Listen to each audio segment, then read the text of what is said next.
Bonjour les aficionados du Matador, ça fait longtemps que je n'ai pas posté de vidéo et cette fois-ci j'ai voulu faire quelque chose d'un peu différent puisque je voulais vous faire participer.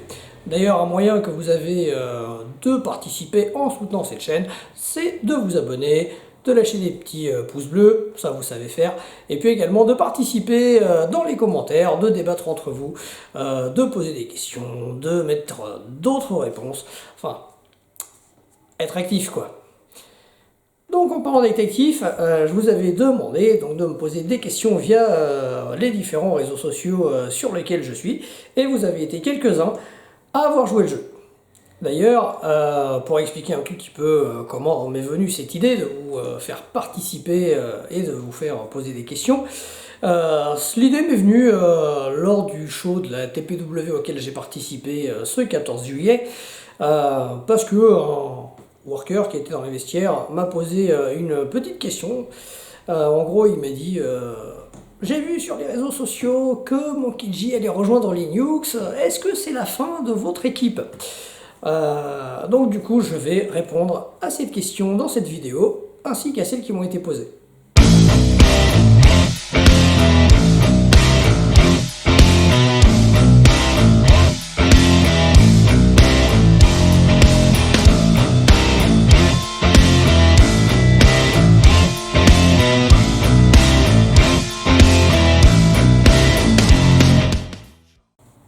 Donc pour cette première question qui concerne plutôt Monkey que moi-même, eh bien oui, Monkey a dit sur les réseaux sociaux qu'il était partant pour rejoindre l'équipe des Nukes.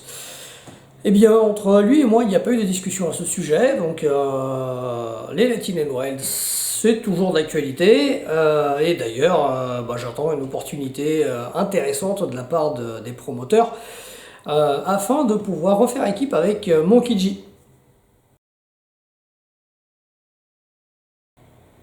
Cette deuxième question rejoint donc la première. Alors, comme je l'ai dit juste avant, l'équipe pour moi est toujours d'actualité. Monkey catch, je catch. J'attends, je pense comme lui, juste la bonne opportunité que les divers promoteurs avec lesquels nous travaillons et avec lesquels nous sommes en contact en ce moment pensent à nous booker ensemble, en tag team, puisque que ce soit Monkey, il a recatché tout seul récemment, et puis moi-même j'ai recatché en solo, donc c'est juste le manque de booking en tag team qui nous manque.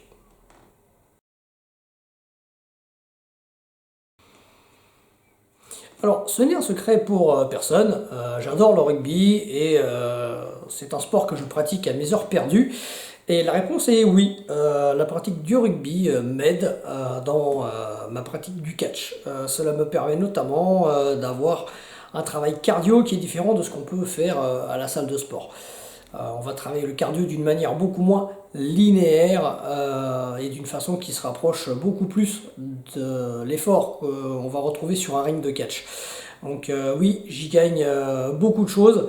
Également au niveau de l'anticipation des mouvements que peuvent avoir les adversaires, que ce soit sur un terrain de rugby ou sur un ring de catch, mais également au niveau du contact, puisque ça permet, enfin les deux sports permettent d'être constamment dans le contact physique et de garder cette capacité à encaisser des chocs et à absorber des coups. Comme ça, le corps n'est jamais vraiment dépaysé. D'ailleurs, je profite de cette question pour répondre à une autre question concernant la pratique du rugby, puisqu'on m'a demandé dans quel club je pratiquais. Eh bien, je pratique au sein des Gladiatizers, donc qui est une équipe folklore, dont le but était de prendre des anciens joueurs de rugby pour faire découvrir ce sport à des néophytes. Donc l'idée est vraiment d'avoir un partage au sein de cette équipe entre les joueurs. Et je vous mets le lien en description de leurs réseaux sociaux, là où vous pourrez les contacter. Et je vous mets également en lien le site internet de leur équipementier, où vous pouvez trouver tous les goodies des Gladiatizers. Et ça peut partir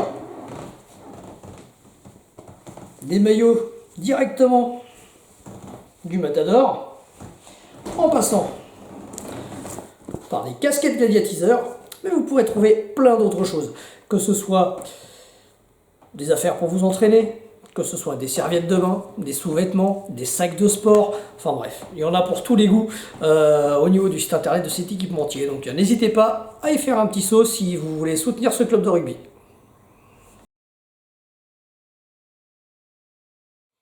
Alors cette question concerne ma participation à un show de la UFW, qui est une structure donc basée en Alsace, dans la région de Strasbourg.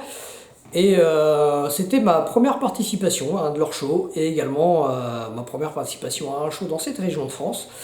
Et ça a été une très bonne expérience. Nous avons été extrêmement bien accueillis. Quand je dis nous, je parle des catcheurs des autres régions. Le public était complètement dingue, très réceptif à notre travail.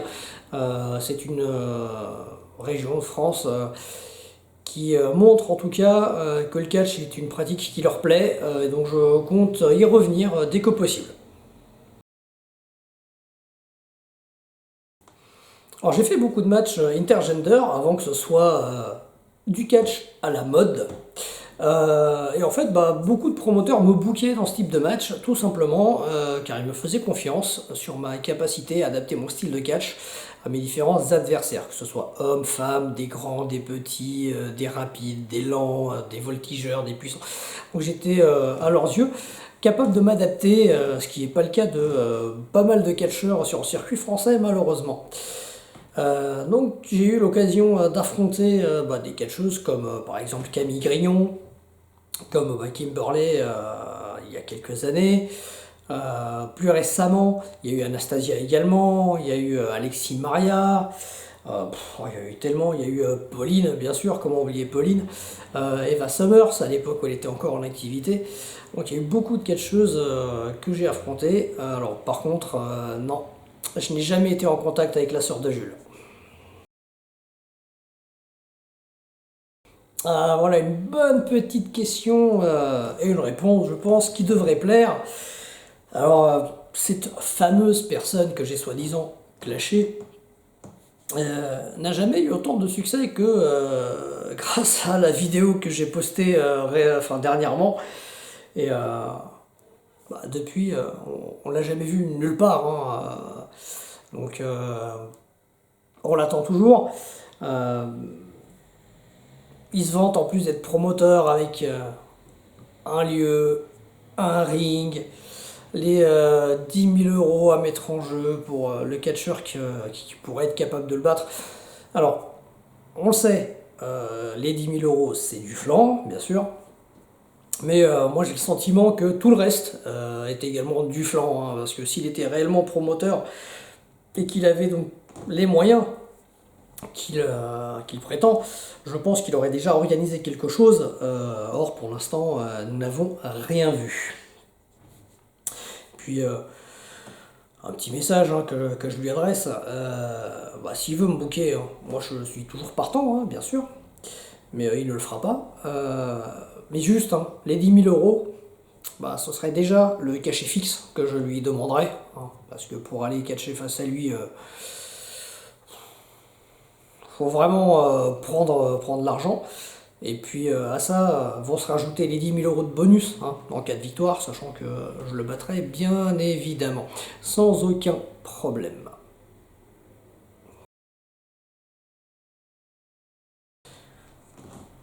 Alors merci beaucoup à la TPW de m'avoir accueilli sur leur show. Alors j'y retourne dès qu'ils veulent, dès qu'ils veulent me booker, il n'y a pas de souci, puisque chez eux j'ai été très bien accueilli, l'ambiance entre les différents workers était top, on y trouve des catcheurs parmi les meilleurs mondiaux comme Tom Laroufa par exemple.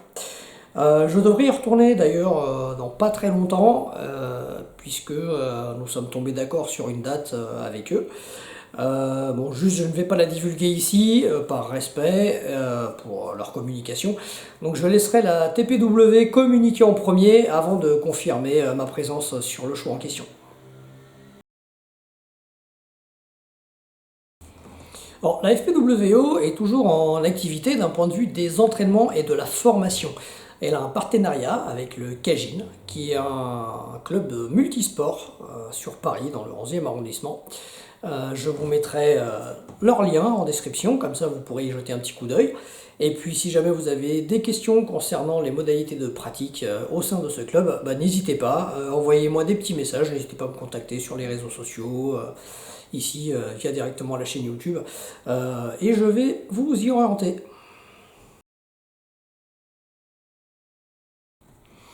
Alors j'ai eu le plaisir de catcher pour la WS, j'en ai d'ailleurs parlé dans la vidéo faite avec Richard Petrus sur les présentations de figurines, et quand on a présenté la figurine de Flash Gordon.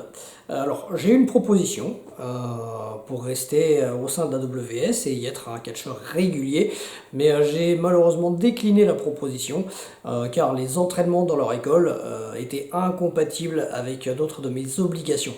Mais si Flash Gordon a besoin de moi pour catcher, qu'il n'hésite pas, il a mon numéro de téléphone et je viendrai catcher pour lui avec un très grand plaisir. Alors, je ne vous cache pas que catcher à la PC me manque beaucoup, car la PC est la promotion qui m'a fait confiance en premier, celle qui m'a donné ma première chance de me produire devant un public. Donc c'est une promotion de cœur.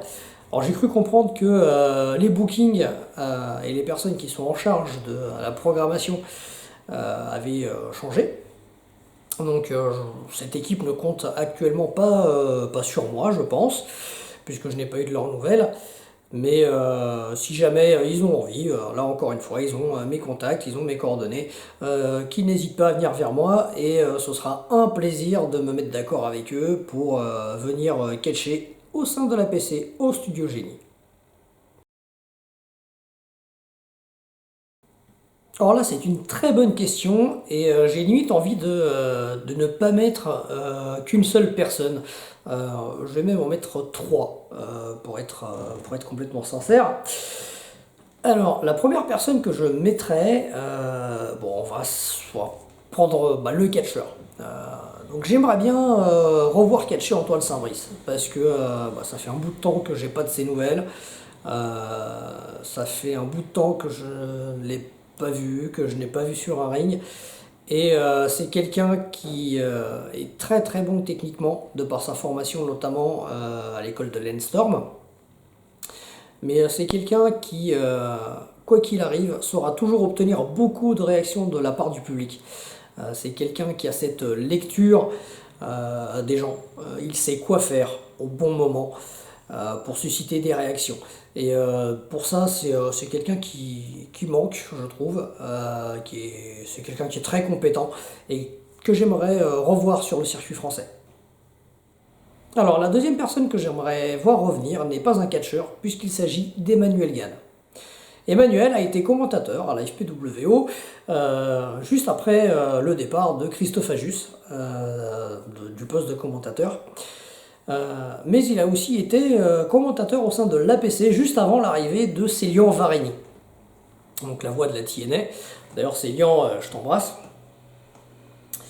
Et puis c'est aussi le commentateur qui avait assuré la présentation des shows de la tournée européenne du CMLL. Donc c'est quelqu'un qui à la base n'avait rien à voir avec le milieu catchesque et il savait rendre les commentaires extrêmement accessibles, que ce soit aux fans de catch, aux puristes, mais également au public néophyte, les personnes qui n'avaient jamais vu de spectacle de catch de leur vie, ou aux parents qui venaient juste accompagner leurs enfants qui étaient eux pour le coup fans. Donc c'est quelqu'un qui savait vraiment gérer un spectacle haut la main. Alors, la troisième personne que j'aimerais voir revenir, c'est un ancien catcheur, mais c'est pas ce poste-là que j'aimerais le revoir, puisqu'il s'agit du révérend Melkia. Et j'aimerais le revoir en action, plutôt dans un poste de général manager, ou bien manager des catcheurs. En tout cas, le voir dans un rôle où la prise de micro et la promo sont des facteurs très importants, parce que c'était un de ses plus grands talents.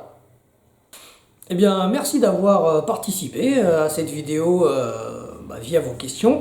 Merci de l'avoir regardé jusque-là.